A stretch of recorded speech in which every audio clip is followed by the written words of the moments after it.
Ilang power distributors naman sa Pangasinan tiniyak ang sapat na supply ng kuryente sa Pasko at Bagong Taon. Sundan sa report.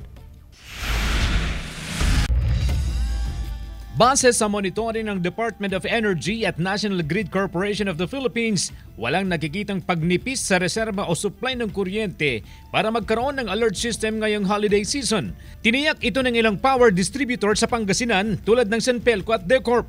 Ang alert system ay isang paraan upang mabigyan ng impormasyon ang mga consumer sa aktual na sitwasyon sa supply ng kuryente. Sapat naman po yung supply natin o yung generation compared doon sa demand na gamit ng ating mga member consumers. Kahit daw marami ang gumagamit ng dekuryenteng palamuti ngayon, mas malaki pa rin ang epekto ng malamig na panahon kung demand sa kuryente ang pag-uusapan.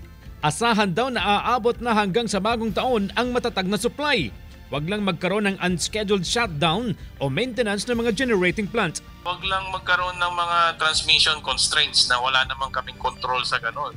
Like kunwari, may natumbang poste ng NGCP o kaya may naputol na linya nila. Bagamat may sapat na supply, nagtitipid pa rin daw sa paggamit ng kuryente si Hilda na isang negosyante sa Mangaldan, Pangasinan. Pag malamig, kailangan patayin.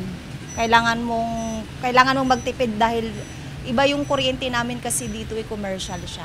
Kasama si Henry Duminsil, CJ Torida, One North, Central Luzon.